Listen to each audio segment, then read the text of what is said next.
महाभारत युद्ध के समय भगवान श्री कृष्ण रोजाना रात को मूंगफली खाते थे। आखिर क्या था मूंगफली खाने का राज, आज आपको बताएंगे इसके पीछे की कहानी। महाभारत के युद्ध के समय राजा उडुपी युद्ध में हिस्सा लेने के इरादे से अपने सैनिकों के साथ कुरुक्षेत्र पहुँचे।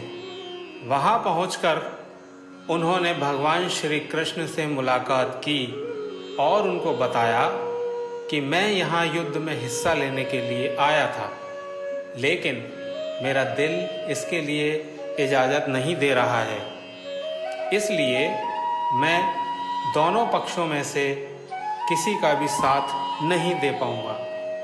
लेकिन फिर भी मेरे पास एक प्रस्ताव है, जिसे यदि आप स्वीकार करेंगे तो मेरे ऊपर बड़ा उपकार होगा। भगवान श्री कृष्ण ने पूछा, आपका प्रस्ताव क्या है? तो राजा उडुपी ने कहा, मैं इस युद्ध में भाग लेने वाले सभी वीर और महावीर योद्धाओं के लिए भोजन की व्यवस्था करना चाहता हूँ। भगवान श्री कृष्ण ने राजा उडुपी का प्रस्ताव स्वीकार कर लिया और उनको भोजन से संबंधित व्यवस्थाओं को करने की अनुमति प्रदान कर दी। उडुपी नरेश ने भोजन बनाना शुरू कर दिया और प्रतिदिन योद्धाओं को भोजन कराने लगे। यहाँ यह बात ध्यान देने वाली है कि वह जो भी भोजन बनाते थे वह उसी दिन समापन पर पूरा का पूरा समाप्त हो जाता था। इसका अर्थ यह था कि उनके द्वारा बनाया गया भोजन बिल्कुल भी बर्बाद नहीं होता था और किसी के लिए कम भी नहीं पड़ता था, बल्कि भोजन सामग्री सभी के लिए प्रचुर मात्रा में उपलब्ध रहती थी।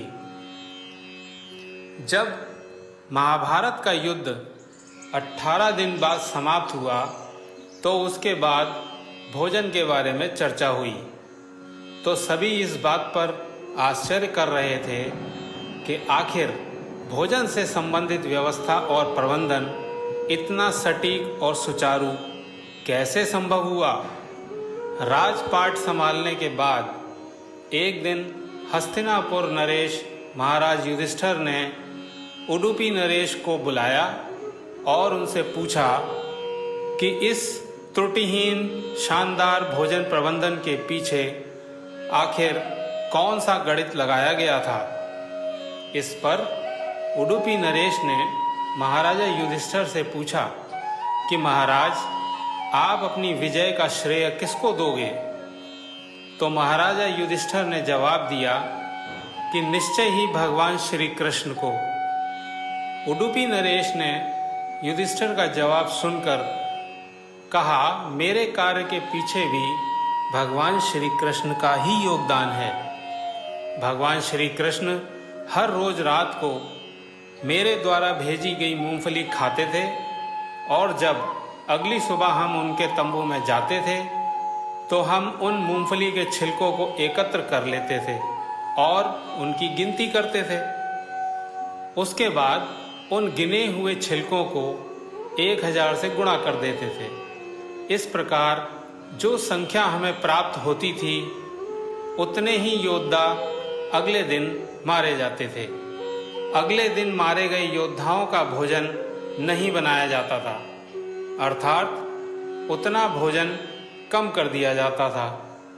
इस प्रकार भगवान श्री कृष्ण मूंगफली खाकर उडुपी नरेश का भोजन प्रबंधन में मदद करते थे।